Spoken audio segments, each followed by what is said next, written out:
everybody. This week on Up Your Alley, we've got two great recommendations. First, Jake recommended that I listen to a few episodes of the Doughboys podcast, and I recommended to Jake the Oscar-nominated, and now we can say Oscar-winning film, Conclave. So we're going to talk about those. We've got some video game news. And what else did I say we were going to talk about? Oscars. Yeah, the Oscar stuff. Yeah. What else? Oh, Powerpuff Girls. Yeah. Oh, yeah. Oh, it's a mess.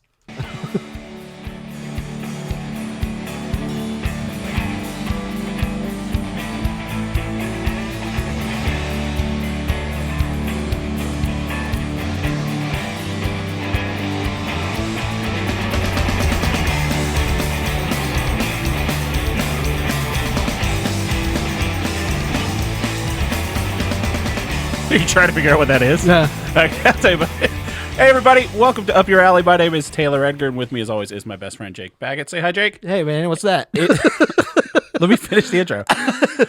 Because I just remember, make sure you like and subscribe. I always say that at the end, but I remembered it. I couldn't be, turned away by your nonsense at this point. You're going to answer the question. I will answer the question eventually. He is dancing around whatever it is because I'm thinking, if it's your first time to the show, this is how it works. We're best friends. We recommend things to each other, and we come back the next week to watch, after we've watched them, to talk about them and rate them on a scale of 1 to 3, based on how much it's up our individual alleys. Again, Jake had me listen to the Doughboys podcast, and I had Jake watch Conclave. We're going to talk about this. So this is... what I'm looking at, let me explain it. It looks like a smaller, a Post-it note with a burnt Post-it note waxed onto it. So, if you Sherlock Holmes this, here's a roll of masking tape, here's a candle. Yeah.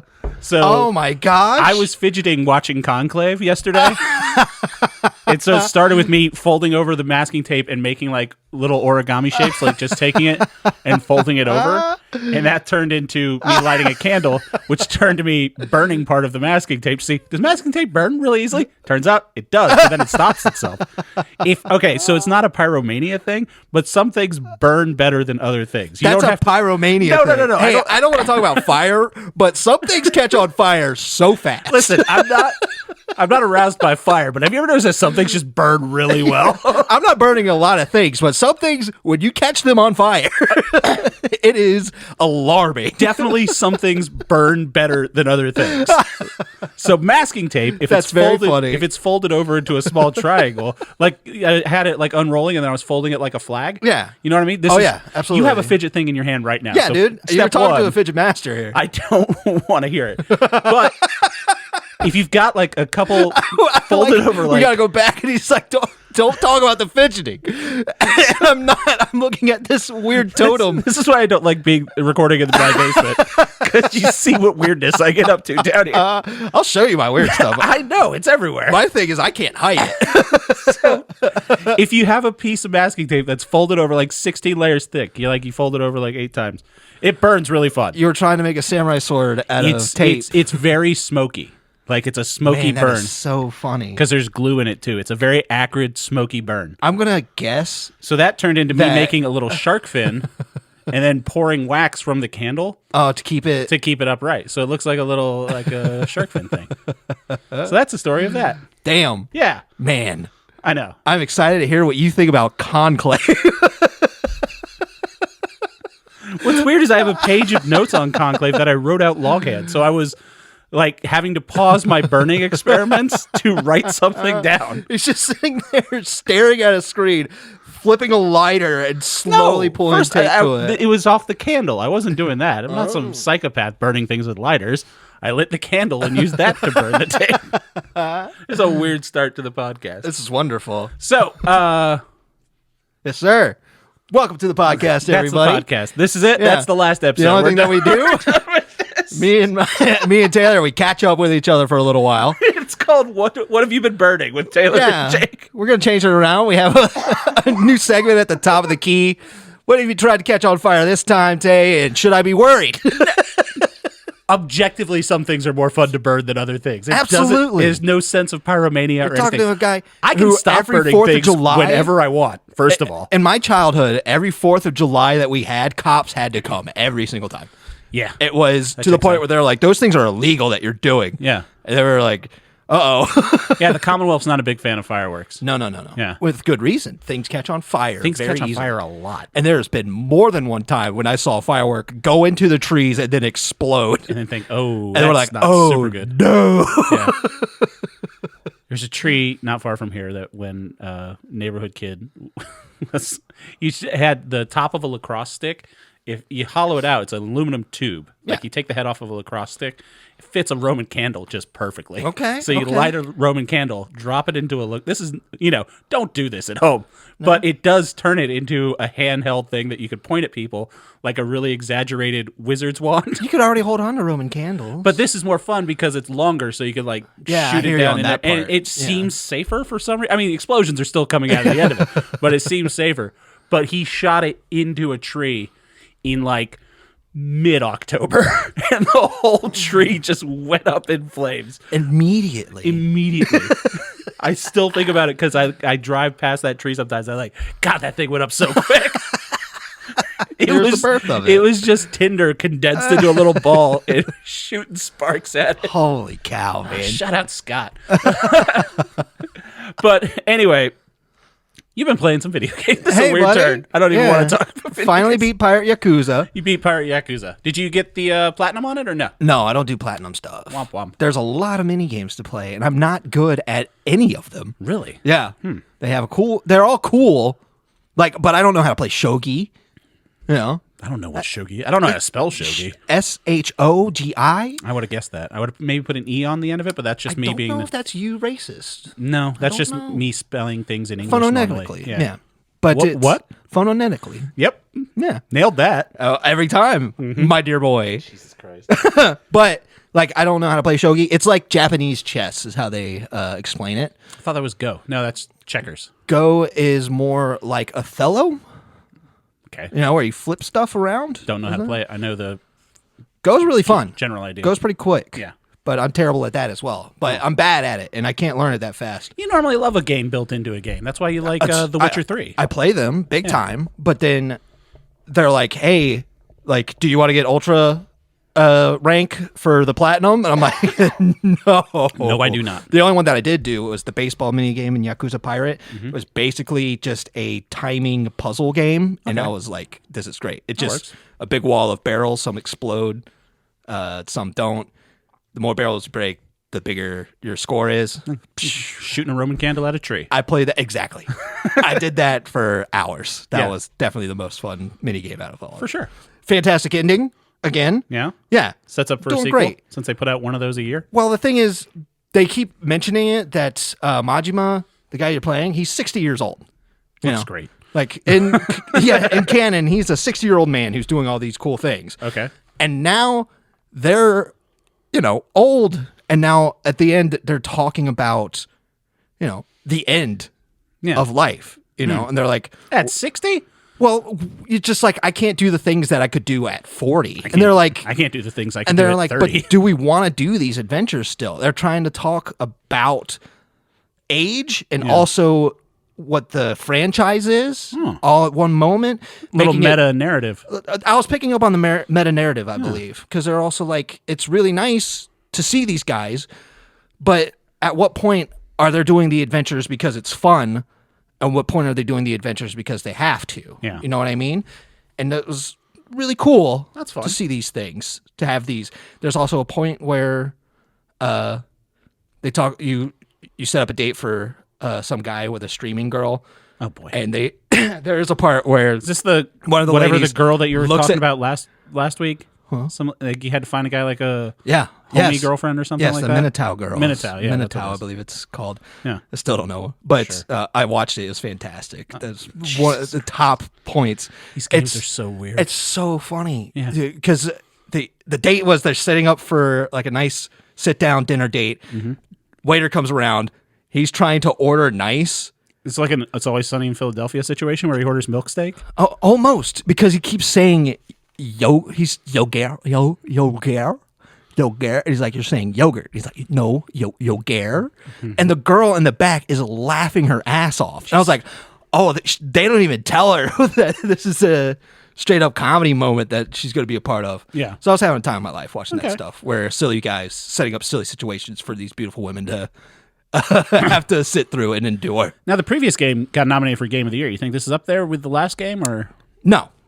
I think it's a fantastic game, but this game is probably half the length of what Infinite Wealth is, and Infinite Wealth definitely expands a lot more. Right. And so it's more of like an add-on to Infinite Wealth. Yeah, this is like it's a Shadow of the Erdtree situation almost, where it's like a whole game's length, but kind of built on the same motor. Yes, yeah, that's a really good way to put it. Okay, I would say it's a fantastic time. If you like Yakuza series, you're gonna like this game. Yeah, I've just been playing more. I've refinished Ghost of Tsushima, and I refinished Shogun. Speaking of Japanese things, the show Shogun, yeah. Oh, okay, very good show. I haven't watched past like 2 or 3 episodes. I don't know. So good. It's a very good show. And 2 people from the Mortal Kombat movie that the sequel finished wrapping, or it's completely done now. I think it's done because we got that little teaser. Carl Urban as Johnny Cage poster, which I sent it to you. Yeah. You typically send stuff to me because you're the one that's looking for this stuff. For sure. Sometimes I find this stuff and I was like, oh yeah, Taylor's going to be into this. Yeah, but the guy that plays Scorpion and the guy that plays that's true. Raiden are both in Shogun. Yes. Yeah. That's wonderful. They're both just crazy good actors too. Yeah. Yeah. I got to watch that show again, I guess. You really do. Speaking of weird things found online, so you didn't know about this. It just happened earlier today, recording this on Thursday. But apparently a couple of years ago, I remember this being announced, and then I remember it going away. The WB was making a live-action Powerpuff Girls series. How long ago? I want to say it was around COVID. Oh, wow. Because Dove Cameron's in it, and she was just coming off of Disney Channel. Because I remember she was on Disney. She was in a show. No, I don't have a daughter. I understand. She was in a show called Liv and Maddie. It was one of the tolerable Disney Channel shows. She's a good actress. Like I like Dove Cameron. Watched 8 seasons. It was pretty good. I probably have. I've seen every episode of Liv and Maddie. It was on. It was on Netflix before Disney Plus was a thing. Yeah. So it was one of those shows that you could watch on Netflix back in the day. Man. Regardless, she's in it as Bubbles.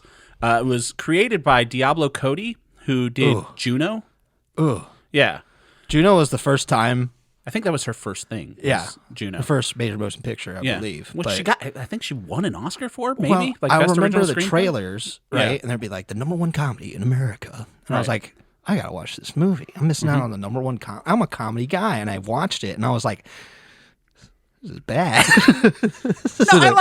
I remember liking Juno, movie. But then in like I don't know. There's this weird thing where like people younger than us, because we're old men, we're in our meta Yakuza era where we're thinking like how much longer are we gonna keep giving a shit about things like this, but like they're refinding old stuff from like when we were in high school, like high school kids now, and they watch Juno and they're like, hey, this guy's really creepy and inappropriate with this child. And I'm like, oh, I completely missed out on that. The thing, I thought that she was mentally disabled. Juno? Yes. Because I would watch what she was doing, and she would stop. She was very socially awkward all the time. Yeah. She would go to the bathroom and then spend the rest of the time like putting on people's glasses in the mirror. And then it was like she's being kooky. I was like, that's autism. It's that post Garden State era where you're trying to figure out, like, people were trying to nail down, like, oh, what's the best way to make like what's a manic pixie dream girl, right? Type thing. What's the best version of that? Yeah. And then it's hit or miss. Like sometimes you get a Juno, sometimes you get like a New Girl situation where you're like, oh, shade to Elliot Page or Jason Bateman or Jennifer Gardner, great. Michael Cera's or Michael great in Cera. All of them were great in it. It just felt like David Lynch's poor cousins type of comedy. Yeah, where it's like we're going for something ethereal but confusing. Ethereal? Ethereal. Nope. Like from ethanol? Yeah. Oh, so gassy. Yeah, they're going for something a little more gassy. You give me shit for burning things.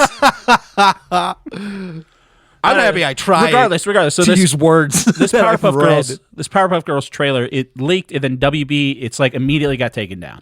Like as soon as it popped up on like a couple people on Twitter posted it, and it came up on Reddit. They're like, "Holy shit! This trailer for the live action Powerpuff," because it got buried. It was going to come out on the CW. It's when they were doing like, hardcore Archie and Sabrina and all that stuff, where they're like, Riverdale is a very fun show. That's like I couldn't think of the name, so I called it hardcore that's like Archie. If Twin Peaks probably a subreddit that no one needs to go. It's like if David Lynch's hornier younger cousin wanted to make a TV everything show. in reference to David Lynch, Especially Riverdale. I cannot believe you don't watch Severance. I was just thinking about watching Severance the other day. I was like, Jake would fucking love Yeah, I'm this. pretty sure I would love it. I'd have to try it. Everybody's talking about it. It's good. It's really hard for me to do stuff. I know you're not doing streaming. We talked about this. Hold on, let me finish this. Then I got to jump on your nonsense. So, Donald Faison plays the professor. Love Donald Faison. I love Donald Faison. Yeah, he's great. I don't think I've ever not liked him in something. He's one of those people when you see him in it, you're like, hey, someone of some kind of, That dude needs more movies. For sure. When he shows up in a movie, you're like, hell yeah. Or TV show or whatever. I just like Donald Faison. He plays professor. The conceit of this is that the Powerpuff Girls were a real kid crime fighting force that got so popular that they made the cartoon, the Powerpuff Girls, that we're aware of. And then this is them in like their mid-20s-ish. So they're like back to Townsville. They're fucking. They have a crush on Mojo Jojo's son, who's a man, not a monkey. And like at one point, like that sounds like Buttercup is like they don't specify, but she's a woman of color, and they're like she makes a comment like, "Oh yeah, they whitewashed that cartoon show." And honestly, Donald Faison's the professor. Yeah. So and it just looks when I say it's cartoonish, that's not like it's like the cartoon, which was a good thing. I mean, it's cartoonish and like this was so bad. Yeah. It's bad to the point that WB squashed it, and then the trailer leaked, and they're actively taking it down. Like it was. Have you ever like played whack-a-mole on YouTube when they're like, hey, this got leaked? It happened with like the Fantastic Four First Steps footage. Like they were like, this leaked, and it's before they released a trailer, and you'd be like, they posted it here, it's down. They posted it here, it's down. They posted it here. Mirrors. So that's what WB's doing with this. Yeah. I found a guy who his reaction video was up of him reacting to it. Yeah. And it's just generic dude. I forget his name, but he's up in the corner just be like, this is so bad. And I'm like, oh, awesome. You have more views than our entire channel put together. And he's probably a good guy. He probably is. But like that was up, and then I tried to find that again to send it to you, and it was already down. Uh-huh. But if you can find it somewhere, the show, and also, what do you think that show's called? Powerpuff Girls. Nope, just Powerpuff. Man, it's not good. It's all bad. I know. It's all a bad idea. It's fun. Like it's a great idea to go and revisit. They did that with Samurai Jack, where they revisited same animation style, but they revisited it for an adult audience. The adult audience grew up. The audience of Samurai Jack grew up, so they made one for that age. Yeah. But it still works for kids if they want to do it. But you have to be like, so this is what death is to some of them. Yeah. But so you can do it, but when you take it so far away, it's what's the point of what you're doing? It's one of those self-referential things where like that narrative's really hard to like pin down. And why do it? You know who did it the best, and it was 25. I don't know. It came out when we were in high school. But you remember the Josie and the Pussycats movie?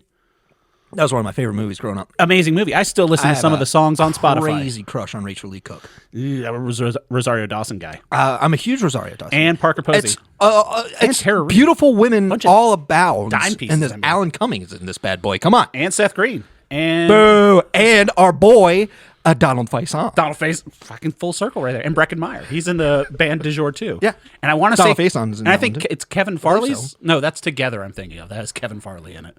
What? Together? The MTV2 original movie about the fake boy band? No, I don't know that. 2 plus together. Kevin Farley was in it? I believe so. Oh, good for him. Regardless, but that did that meta thing pretty well. Yes. Where it's like, this is kind of in the real thing. Well, they made it, Josie and the Pussycats band a real thing. Right. And they're like, we're not going to mention Scooby-Doo, but we'll still have hijinks and antics. At one point, there was supposed to be a crossover between this, I would have loved the Matthew Lillard Scooby-Doo verse. You're killing me. You're lying. And the Josie and the You're Pussycats. just trying to make me happy now, and I appreciate it. I feel like I'm on my deathbed. If they made that today, I would go see it. I feel like I'm on my deathbed. You're like, I just got back from the theaters. They got there together. Scooby-Doo and Josie and the Pussycats. I'm like, thanks, Taylor. Was it good? You're like, it was the best. It was the best movie I've ever seen. But if you can find, that's the topical news story for the day, is if you can find the Josie and the Pussycats movie, watch it. Hard recommendation for the Josie and the Pussycats, but it's the only, like... Pretend to Be Nice. If you want to find that song, listen to Pretend to Be Nice. 3 Small Words is the opening song, and that's the best song. That song's great, but Pretend to Be Nice is really sweet. I'll drive around by myself screaming, I'm a punk rock prom queen. Like, I am. Yeah, that's great. It's a but great I like song. the... I like and going, then, Pretend to Be Nice, and then what's the friggin' a local band used to cover one of their songs. For real? Yeah. Oh, no, you got me on that one, dude. What song did they do? That's amazing that we never talked about this when we were kids. Josie and the Pussycats? That we both loved Josie and the Pussycats. I think it was, like, I liked it, and then... we went to Kmart, me and my dad. We had a day where it was just us. And he was like, do you just want to, like, go out? And I was like, yeah, you know, let's go waste time. So we went to... Spin Around. We went to Kmart. That was a good song. And we were looking at the toys and stuff. I was like, that G.I. Joe's awesome. I was thinking about getting that. And he was like, yeah, sure. We'll get you G.I. Joe. And then we get to the movies. And I see Josie and the Pussycats. And I was like, Dad, can I put away my G.I. Joe so I go buy Josie and the the Pussycats? DVD of Josie and the Pussycats? He's like, I mean, I guess. We had it on... Thank you. Back in high school, we would have to, since I was living up here, Dad lived in Florida, we'd have to drive down to Florida, like, because I spent the whole summers down there. Mm-hmm. And I remember it was like high school-ish era, like maybe ninth grade or so. We got a TV with a built-in VHS player that could plug into the cigarette lighter in the van. So it was like the first, no one had phones or anything back then. Yeah. So it's like, holy shit, we can watch a movie in the car. Oh, yeah. This is the height of luxury. So we would have to alternate. I'd watch a movie, and then my sister would watch a movie because it had like a little headphone jack in it. And I'd usually, play my Game Boy. I had my atomic purple Game Boy Color, play some Pokemon, everything like that. Word up. And we would argue about most movies, except for Josie and the Pussycats. We could put on Josie and the Pussycats, and I loved it, and my sister loved it. It's a sleeper right there. Yeah. All right, that's a podcast for this week. We're just going to talk about Fire and Josie and the Pussycats. That we both agree that movie was... Conclave was fine. Doughboys is great. I think we're done here, right? Did want to talk about... We'll talk about the Oscars before we talk about Conclave. Mm-hmm. But let's talk... What else? I will say you're very welcome for showing you Best Picture. You did. That I knew would be Best Picture. I had my... You had Brutalist on mine. Yeah. Yeah. You were very sure Brutalist would win. But since we're talking about podcasts, let's talk about Doughboys first. Okay. All right. I think that's all we want to talk about ahead of time. Probably. We've done enough. It's been 20 minutes. Brother, we're fine. So, yeah, Doughboys. How'd you find this podcast, and I listened to... why'd you recommend it? I don't think I've ever recommended you a podcast. No, I did. Camp Gagnon. Yes. With that free diver. A long time ago. Yeah. Well, but you're throwing out podcasts. You get the new podcast. Well, this isn't a new podcast. They're celebrating their 10th year this year. But I know Nick Wiger from Comedy Bang Bang. Uh-huh. I know Mike Mitchell from Birthday Boys. Yep. And it was... And from Twisted Metal. And from Twisted Metal. Yes, of course. And I just... I'm off streaming. Yeah. Except for YouTube and podcasts. Really. Uh-huh. And I was on YouTube, and there was just a clip called Hot Dog Simmer in the City. That's very funny. It was 2 minutes, and they have a segment called Hot Dog, and they sing Hot Dog Simmer in the City, sitting on the grill looking gritty and shitty. Okay. Hot dog, sucking on a dog like I'm sucking on a titty. And sings it for 2 minutes, and I'm laughing my ass off. The drops are pretty good. This is amazing. And then, so I was like, why haven't I listened to this? And then I found the Zooks episode where they went to Zuka's, or I can't remember what it's called. And I was like, I love Zuka. I love Manzukis, so I'm going to give them a shot. So the conceit of the podcast is they review a chain restaurant every episode. Yeah. Ostensibly, that's their gimmick. Just like our gimmick is recommending things to each other. Yes, yada, exactly, yada, yada. right? It's the very loose bindings of the podcast is they're going to review fast food chains. It was a Zanku chicken, which is a Lebanese chicken place. Which sounds delicious. It does. I love a good rotisserie chicken. Absolutely. But that's not the main But the thing was, crux of the episode. I listened to it, and it's hilarious. Mike Mitchell and Nick Wiger, I love their chemistry. I got to sneeze. Go for it. I love their jokes. I love how they've been working together for so long that their frustration for each other just boils over right on podcast, into each other's face. And I just got obsessed. I started listening to them over and over. So this is a new podcast for you? Yeah. As soon as I finished Zukas, I started up a new one. Yeah. And then I just kept going. Yeah. I mean, Jason Mantzoukas, that episode, that's what you recommended, and that's what I listened to. I listened to that one. And then I listened to one with Andy Samberg because I love Andy Samberg. Andy Samberg and the guy that co-created fucking Brooklyn Digman. Yeah. Oh my gosh, I can't remember. The Timekeeper. Yeah. Oh my gosh, I can't believe I've. This is why most podcasts have an editor. Neil Campbell is his Yes, name. Neil Campbell. And I listened to one of the most recent ones with John Hodgman, where they're talking about Chick-fil-A. Yes. And John Hodgman is a big fan of the show. Yes. Yeah. And So I like how Neil Campbell can... They're getting big names. He can tell on you the the podcast. best picture of any year. Yeah. And every time he does it, Andy Samberg's like, he's like Rain Man. Yeah. He's like, that's crazy. Yeah. Some people have weird things like that. But it's just funny people who do really good bits talking about stuff, and then they just reel it all in for some pretty interesting talks about chain food restaurants. Yeah. I could go to these restaurants pretty easy, a lot of them. For sure. And now, like, I have friends in LA. I want to visit them. And when I go, I want to go to Zanku. I want to be like, I have to go there. Also, I want to go to Raising Cane's. It's probably one of the best places I've ever been. I know we have one around here, but There's one About in an hour Manassas. away. No, there's one in Manassas. are you It's close to you. really? I'm going to have to find that out. Yeah. Okay.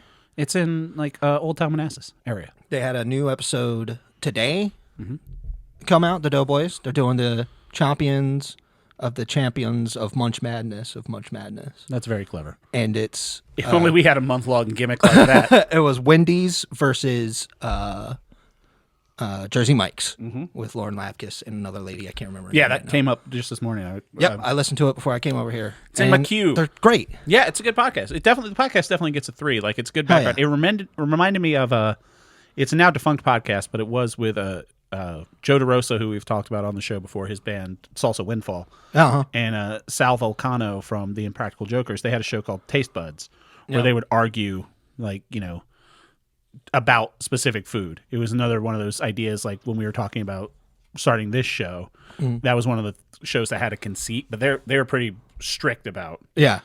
That's what I like, is that it's my type of comedy, which is just it's abrupt chaos the entire time. First, I'm of the just talking about the first episode you recommended. If you put Jason Mantzoukas behind a microphone anywhere, with anything, I'm going to find out how to watch Taskmaster. You just can to watch put that him new anywhere, season. and it will be entertaining to me. Absolutely. He was in Invincible, which is still going strong. Oh yeah. You don't do streaming, but you do Amazon streaming. I can if I want to. I haven't even tried. Invincible's so good. It is. That's I what we love didn't the talk first about. season. Did you watch any of Daredevil? No. God damn it, Jacob! I'm gonna wait. It's good. Maybe it'll get like a bootleg or something. I can buy it. It's really good. I'm fine with it being good. It's really good. I'm happy that it's good. Vincent I'm not D'Onofrio as Kingpin is just really good. The and White Tiger's in it. The recommendation that I have for you today, he did a bit where he was like setting up a new streaming service. Yeah. And he was like, streaming service. And the tagline was, you like logging in, don't you? Oh, boy. Regardless. But yeah, so Doughboys is good. I think it's good. It's definitely a good... Doughboys is fantastic. It's one of those... So podcasts, we don't have a video component to our show. No. I don't think you'd really gain anything from having a video component. Not until we're sexy as hell. Right. We'll wait until I'm... Well, it's Lent now. Did you give anything up for Lent? I'm not a religious guy. I understand, but... I'll tell you this. Basically, everybody I work with... It's a nice, like, 40 days thing. Literally everybody that I work with, other than my boss and my boss's boss, are all on Ramadan. Oh, really? And it's funny because all they do is complain about how hungry they are. You know what? That's kind of funny because even though it's Ramadan, and I'm they're like, "When's the sun set?" It's like 6:24. It's like I got 6:23. I'm doing like an anti-Ramadan for Lent because I'm back on my intermittent fasting. Yeah. So I only have food between 10 a.m. and 6 p.m. So I'm like doing anti-Ramadan. You'll take the bullet for them. You'll eat all the food that they're not. Yes. And so I'm like, but happy Ramadan to anybody who yeah, celebrates. for sure. I wake up at 6 a.m. and I'm like, God damn it, I am My favorite starving. is it's a feast. Yeah. When it's time to eat. And they're like... I'm a fan of any feast. Anytime it's holiday. like, hey, we're all getting together. We're going to eat some food. You want to eat some delicious food? Yeah. Yeah. I'll help. Yeah. That's one of the best things about 4th of July as a holiday is it's just a gorge fest, grill-based gorge Anytime fest. anybody's... Yeah. And the fireworks. A lot of food is around everybody. That's why Thanksgiving, I love Thanksgiving, but it's kind of a bummer. Since we're talking about a food-based podcast, we could have this discussion too. Turkey sucks. Like, I've been trying to get I like my a deep family... fried turkey. I'm sorry. A deep fried turkey's fine. But that's... If you're going traditional turkey, it's not good. And we made bacon wrapped dates. Ooh. And those were delicious. Yeah. I would absolutely recommend You ever that. you ever bust out a Devil's on Horseback? No. You know what that is? That's blasphemous. No, do you know? I know what we it just is? talked about how unreligious I am, But, that is call it bullshit. too religious. If I was religious, I'd be offended by it. No, Devil's on Horseback, it's a bacon wrap date that you stuff with blue cheese. Oh, I'm not a huge fan of blue cheese, but everything else in that sounds delicious. I love dates. I love bacon. I'm sure that thing will come out fine. It's kind of messed up to wrap the dates in bacon. Yeah, absolutely. Yeah. Yeah. You could just put them in butter, too. You That's could just eat delicious. bacon. Yeah. New chicken finger place that opened up has brisket bacon, beef bacon. Chicken dinner? No, it's opened up in town. It's called Lane's Chicken Fingers. Oh, no. It's like Cane's Chicken Fingers. The menu looks identical, and it was open. trying. Raising Cane's came out of LSU in Baton Rouge in New Orleans. Raising Cane's some of the best chicken I've ever had. So this new chicken place, it opened up. It started in Texas, wherever. I'm blanking on the name. I want to say it's College Station, where Texas A&M is, but that might just be a made-up name. I don't think so. I think you're wrong. I'm pretty sure I'm right. Anyway, it started wherever Texas A&M is, and it has crinkle cut fries, chicken fingers, a special sauce, and Texas toast, just like Cane's. But where they're different is they do grilled cheeses on the Texas toast, and then you can get a chicken club, which is chicken fingers with brisket bacon onto a grilled cheese sandwich. That sounds like a very... It's franchised in Nova now with the guy that I... Lee's is? Or you're talking about Raising Cane's again? No, I'm talking about Lane's. Oh, Lane's. Yeah. Okay. It's the guy that runs the Halal Brothers food cart in New York and started that franchise. Okay. So it's brisket bacon, so it's all halal. Okay. Which I Sick. any place that says they have halal food, it's fantastic just because the meat is the top amount quality. of care that goes into prep is shows in the food. Absolutely. When everybody's like, we're going to a halal, they're like, are you not racist enough to try it? There's a halal barbecue place outside of DC called Hal and Al's. Perfect. Which is just great because you get beef ribs. Like, holy shit, you yeah, feel like you're a Flintstone eating that stuff. This has turned into a Doughboys podcast. Yeah. Speaking of Doughboys, Yeah. I have a question for you. Sure. If you got on Doughboys, what is the restaurant that you would want to review with them? Long John Silver's for the chicken planks. Wow. For the chicken planks. I've never had seafood at Long John Silver's. I'm not a seafood person. What's a plank? It's a chicken Chicken finger, tender? but it's got the beer battered stuff, like from a fish and chip. Like it's like if you take a fish and chip and it's. I had Long John Silver's fish, and I like their. So I'm thinking batter. about this because caveat, weird thing that you brought it. So I was going to go to Lane's Chicken Fingers when they opened up on Monday, and it was literally like this town that we live in. Is it an old town? No. It's right on the main strip. For real? It's where Burger King was. Yeah. Oh, this is fantastic news. Yeah. That Burger King was garbage. I've never been to a good Burger King. I've been to a good Burger King. I find that hard to believe. Let me finish talking. So anyway, Lane's Chicken Fingers was disrupting traffic in town. Hell yeah. Like Because that road is also terrible. and they're doing construction. Yeah. So I was like, God, this construction sucks dick right now. Yeah. And I was like, oh, maybe there's an accident. And then I realized that when you could finally come over one hill and see where it's going, I was like, these are people with their turn signals on getting into the chicken finger restaurant. This town is absurd. Yeah. Our town. We're a loses small their- town. We're a decent sized town. But they've had to close and reopen the Chick-fil-A 3 times to expand the drive-through to handle the traffic of car accessible chicken. Well, that was a pretty wild place to put that Chick-fil-A. Yeah. And I thought this place was a joke because it's called Lane's. Yeah. And when they closed down Burger King, my first thought was, how great would it be for there to be a Cane's there? Yeah. It's like, if they open up a Cane's right there, that'd be fantastic. Yeah. And then someone told me, they're like, oh, they're opening up a Lane's Chicken Fingers. So I'm like, I feel like you're getting that name wrong. I think it's Cane's. So like, no, Lane's.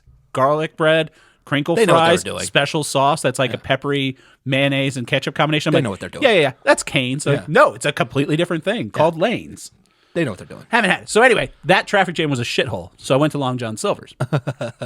Their chicken, if I were on the Doughboys podcast, would be something that I think it's 4-forker for sure. Wow. Okay. The thing is that it's a whole chicken tender. Like you bite into it, you can see that it's all white meat chicken.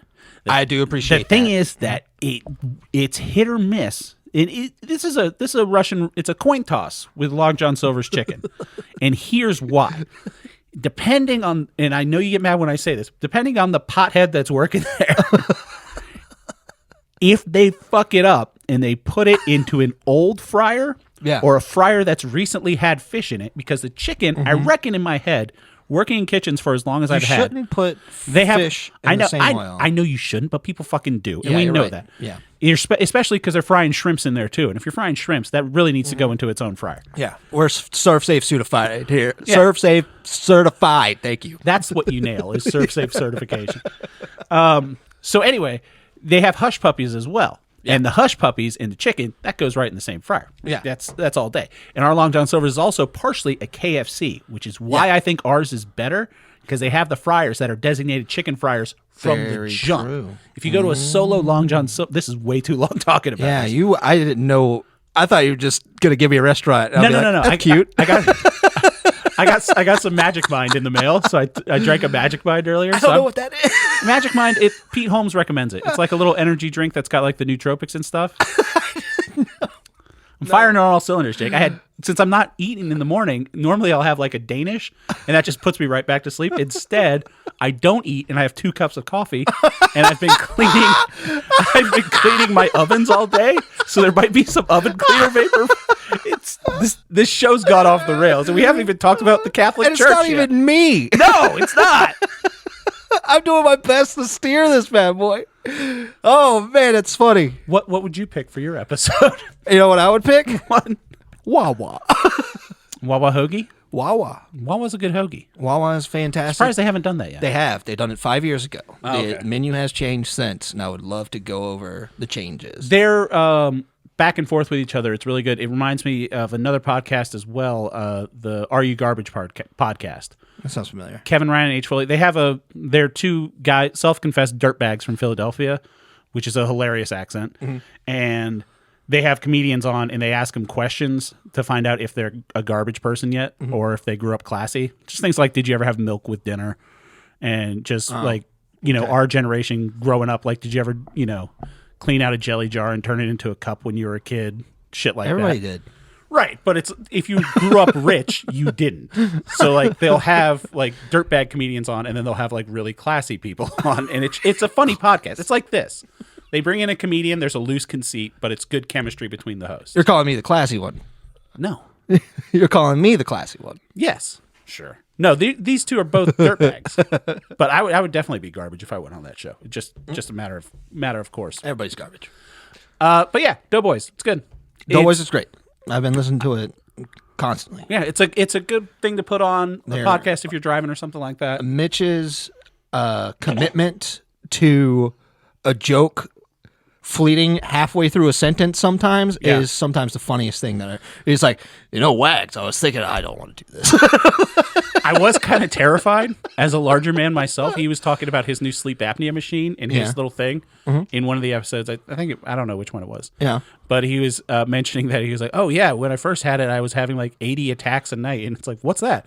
It's like 80 times where I almost die every night. I'm like, oh my God.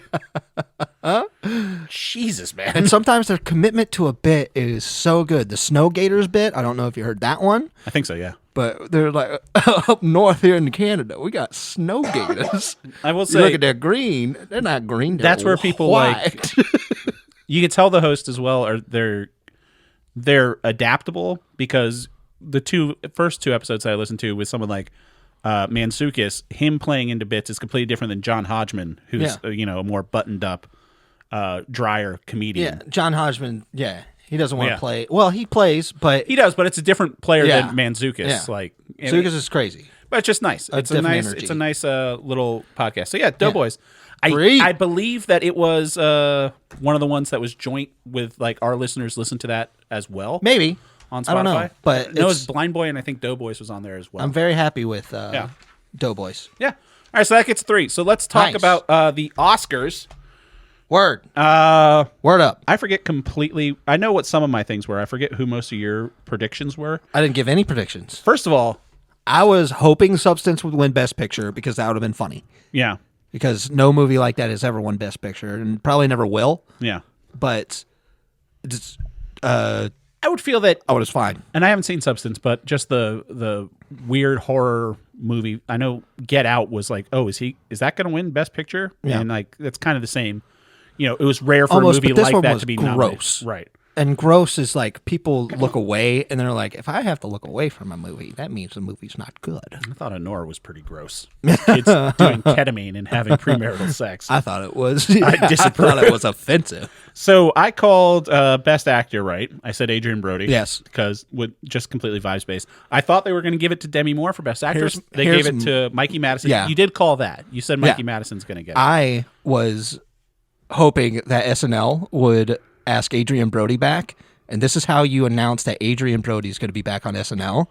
You have him open up a door, and silhouetted by the light, you see that he has on his coat rack the Rasta hat with the dreads. Oh, Jesus. And you see him smile and nod and grab it. And then it says Saturday Night Live. God, that was a mess. And then you never bring it up again. Yeah. So Sean Baker from Honora won Best Original Screenplay and Best Director and Best Editor. Best Editor. And Best Picture. Mm-hmm. I called Zoe Saldana for Amelia Perez, and I called Kieran Culkin. So I think I got all but Mikey Madison right. Kieran Culkin's an amazing actor. So here's what That's very true. But we just watched Conclave, and Stanley Tucci was up for. No, he wasn't. He wasn't supporting. He got actor? a Golden Globe nomination. He didn't get a. Yeah, he was awesome. The Oscar nominations for Conclave were Ralph Fiennes and Isabella Rossellini. Okay. I have watched Brutalist, so yeah. You know, well, regardless. So that's something I did want to talk about with Conclave. So we picked Conclave last week because I was like, I want to watch one of these movies, and we kind of talked about it back and forth. We're like, Brutalist too long. Yeah, you had no interest in fake Bob Dylan. Yeah. And I didn't want to watch Substance because you had already seen it and it's icky. So we ended up on Conclave, which was, just one of those, it's like, oh, this is, when you saw it, it's like Ralph Fiennes and they're picking a Pope. I'm like, okay, this is one of those Oscar movies that's going to be nominated for a lot of things. Okay. I hadn't seen it when I recommended it either. I'm really happy I picked it. I thought it was a good movie. Yeah. So what else did I want to add about the Oscars? Oh, Kieran Culkin. Yeah. Best Supporting Actor. Isabella Rossellini nominated for Best Supporting Actress in Conclave. She's in that movie for maybe 6 minutes. Yeah. Kieran Culkin, I would say, is the star of A Real Pain. Yeah, the other half of the movie. I don't think there's, if anything, he should be Best Lead Actor. I don't think he's in any way, shape, or form a supporting actor in that movie. I don't understand what supporting actor means. There has to be a demarcation line somewhere, but I didn't bother to look it up, but I was just like, God damn. But they definitely gave it to Rossellini because they were like, this sausage fest of a movie needs something. We need a lady. Yeah. Granted, and you got one of the best. It's about picking the Pope. The Catholic Church, famously a pretty male-dominated organization. White males. No, mostly not this white one. males. This one was about. This is about how some of those white males are racist. They're like, I don't like that. We're not all white males still. I know that we're on God's team, but can we still all be a little racist? Sure you guys understood God when he said we love everybody? Sure everybody's created equally? I don't know about that. That doesn't make any sense. Racist cardinals. Conclave, the story of it is the Pope's dead. Ralph Fiennes is like the dean of cardinals. He lives in the Vatican. Yeah, he manages the Vatican or something like that. He's like superintendent of the Vatican. And the Pope dies, and he's in charge of picking new popes. And he's got to call the cardinals in, and they got to do their little ceremony of secrecy and picking the new pope. Yeah. So it's all about pope picking, called the Conclave. Hence the name of the film. Ralph Fiennes I thought was great. Yeah. Stanley Tucci we talked about. He's in this. He's great. John Lithgow's in this. He's great. Everybody that was in this movie. It's just one of those exceeded movies expectations. Where it's well written, well acted, well directed. It's just a solid movie. The cinematography was beautiful. So shots that looked like paintings. One of my favorite things about it. Yeah, and especially shots of paintings in the Sistine Chapel. When they showed a picture of paintings, I was like, "That's a painting." Yeah. So here's something I realized while I was burning things and watching this movie and taking notes. You weren't paying attention. No. I was paying attention. I really like, and granted, I was raised a Southern Methodist. I've never been a Catholic. None of my family is. I really like Catholic shit. And I think it's because I wasn't raised that way. Okay. Just something about the pomp and circumstance of because growing up Methodist, it's like, you guys show up on Easter if you can, if you're not busy. It's not like there's no one set in charge. There's no ceremony involved in it. It's a little more culty. Like the Catholic Church. It's the secrecy. It's like the Freemasonry aspect of it. It's like the Da Vinci Code. Like, did you ever see Angels and Demons?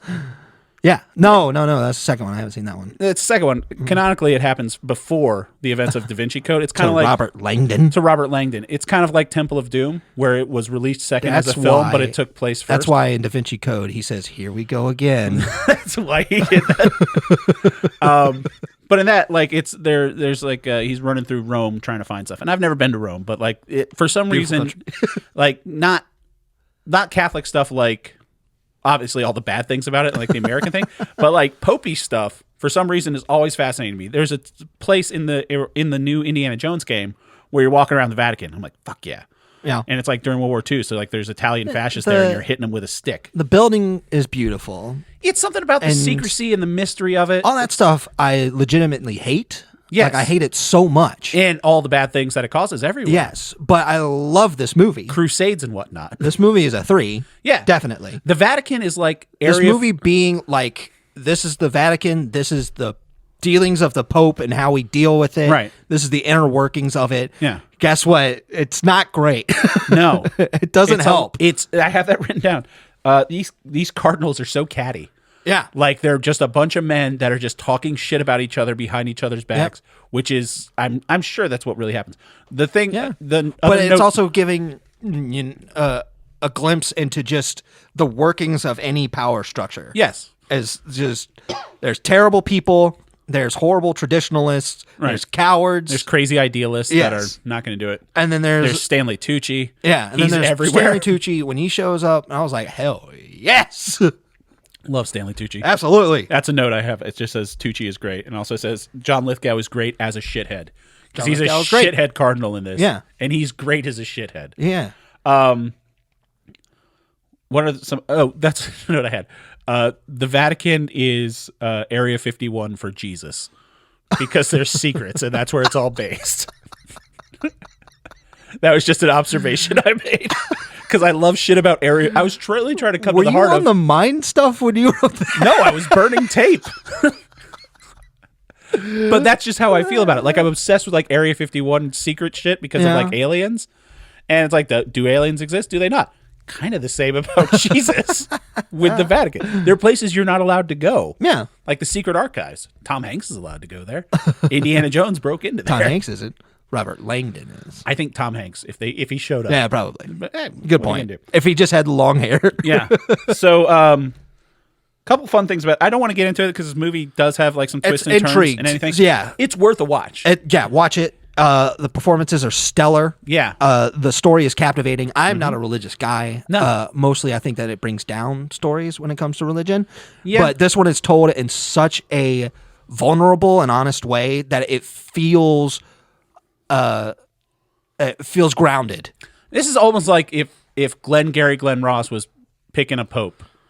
Like, it's just not like the vulgarity and stuff, but it's just like these are people that this is their life, and you're getting kind of a look into that you feel it from it. Yeah. That's the stuff that I like, because I don't want to learn these rules. I don't want to care about these rules, but I do like these people, and I'm very interested in these people that we're learning about. You know, and the movie does a fantastic job because there's plenty of times where a small level religious person comes to Ray Fiennes and he's like he's just a Monsignor. Yeah, and he's like, so they did this and they had these travel plans, but these things changed, and they're like, oh, thanks for telling me. He's like, and I heard this thing that was happening over here, and I don't know if you want to hear about it, but it's very high school. Yeah, there's a real high school, like they're picking the prom king or queen, but like, it's don't tell me about what's going on out in the world. He's like, okay, I don't want to hear about it. Yeah, he's like, because I'm not allowed to hear about it. It's going to affect what I do in here. We're he's picking like, the Pope. I can't even with okay, this but this thing right here, it's going to.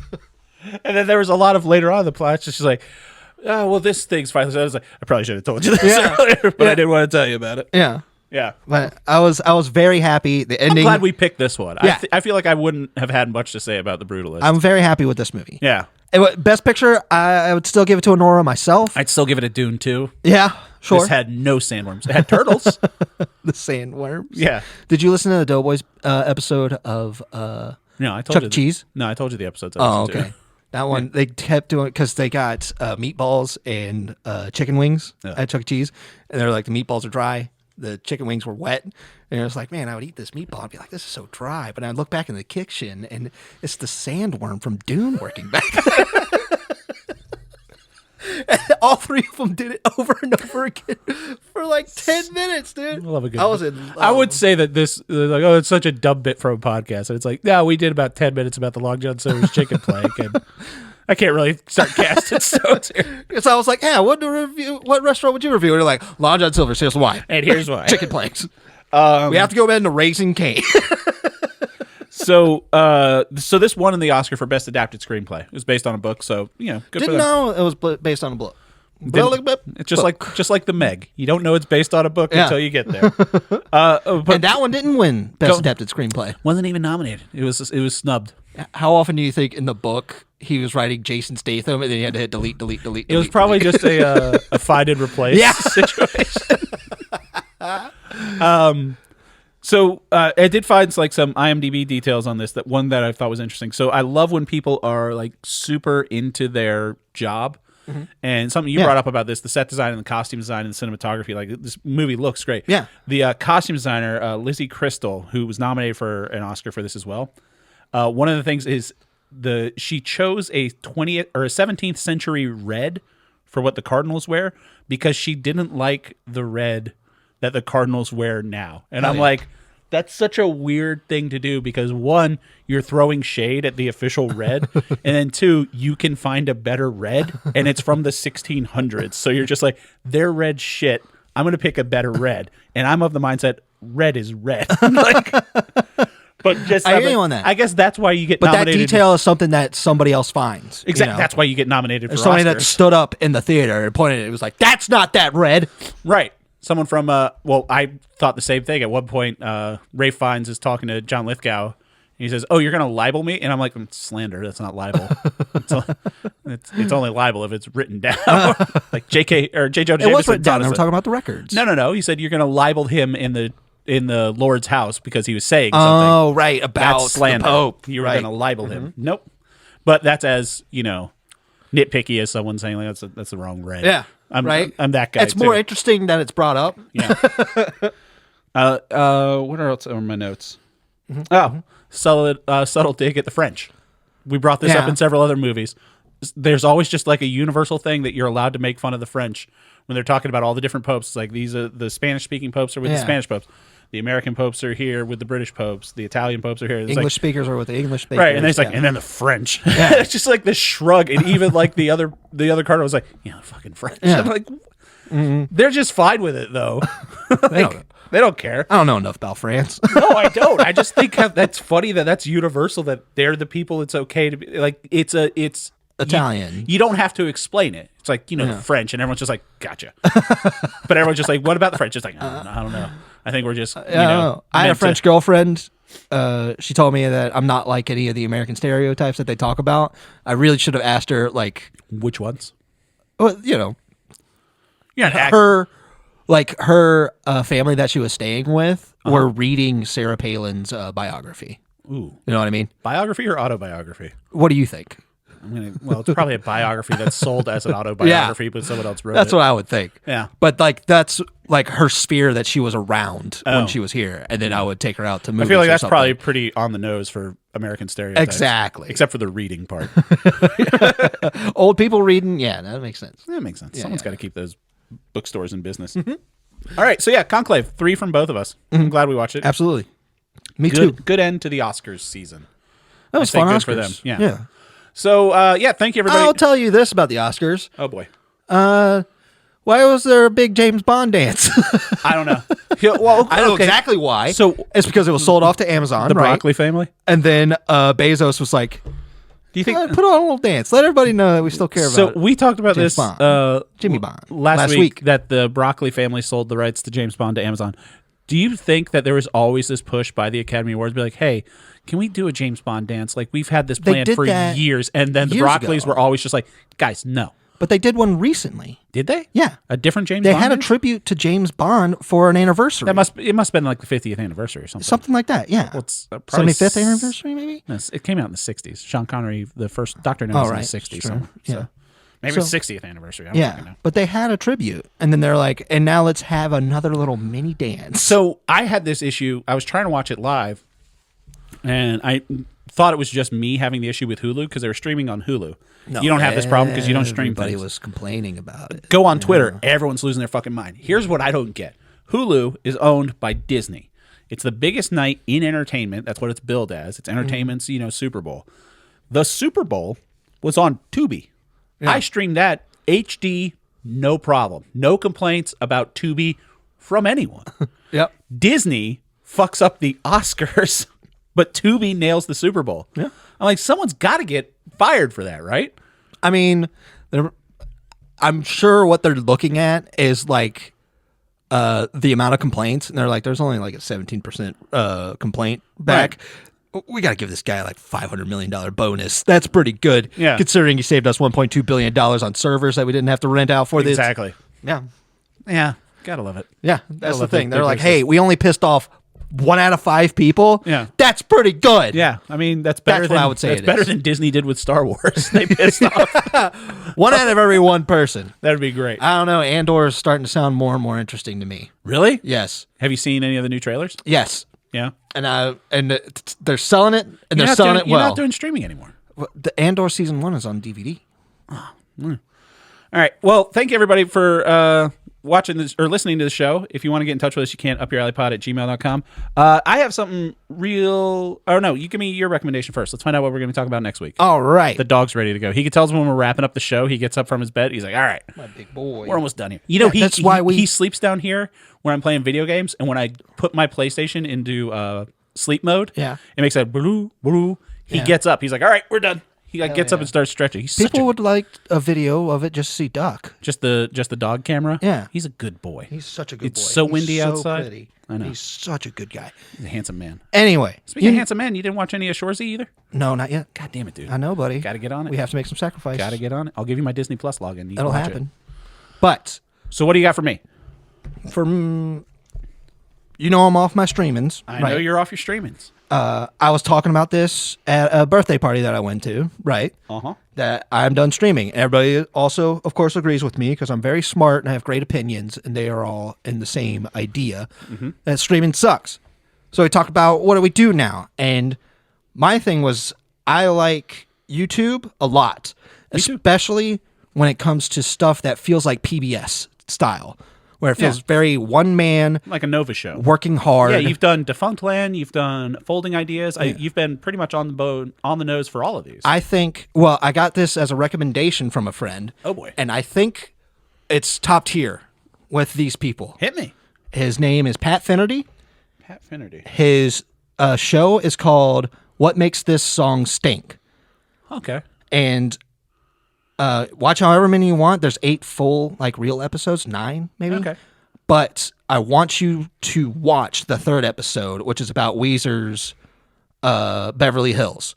Ooh. That controversial in the Weezer community. It's so and good. I love Weezer. I love Weezer. They're my 3rd favorite band of all time. This video is so amazing. It's pitch perfect of what I wanted. Huh. I'm not, me. I'm not into people just kicking shit when it's bad. Except for internet comment etiquette. Well, that's funny. Kicking a window down. Kicking a window down. Funniest videos he's ever put out. I don't revel in these things, but he made something so thoughtful and funny and creative. This is top tier YouTube. I watched all of his shit right after this. Pat Finnerty. Okay, I'll check it out. Very interesting dude. Pat Finnerty on YouTube. I have a musical thing for you as well. I haven't recommended you music for a while.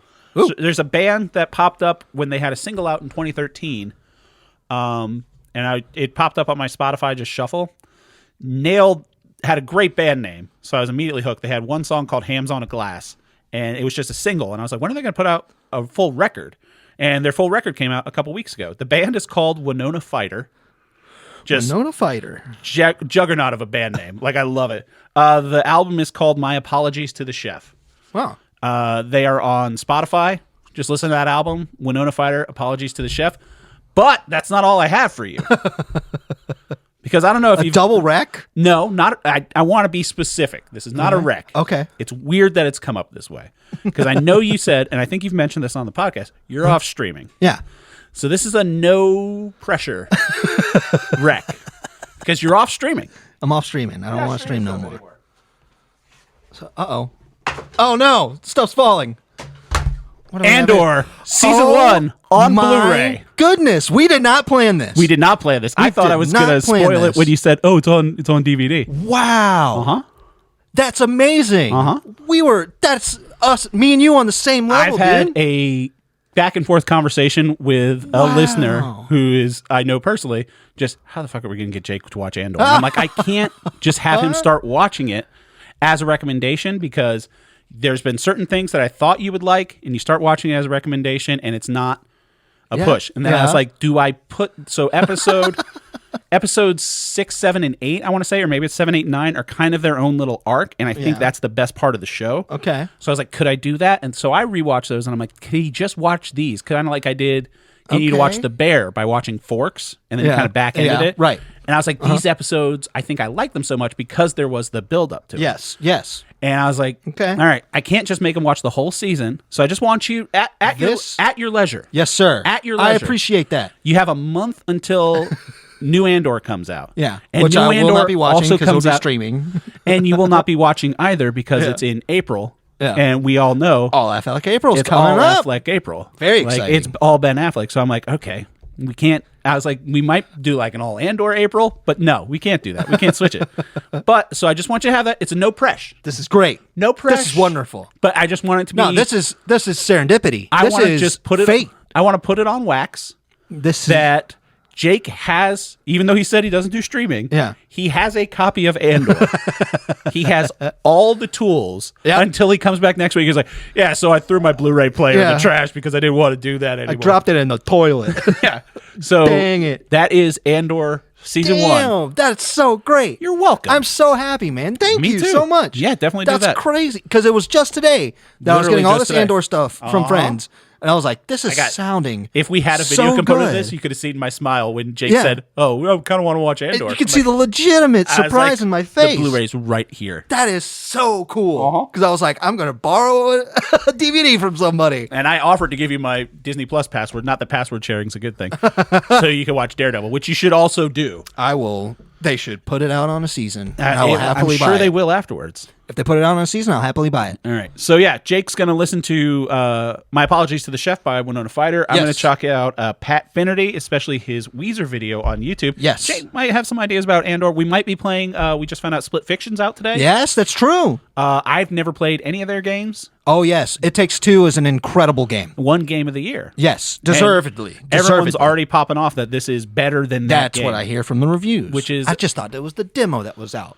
It so might, to hear that it's the full release? It might be. I don't know. That's fantastic. So we'll catch up on that. Thank you, everybody. Thank you to Brother Bill for letting us use their music for our theme songs. Get in touch with us, like, subscribe, do all that good stuff. Thank you all for listening. Jake, thanks for coming over. Love you, bud. Love you, buddy. Bye.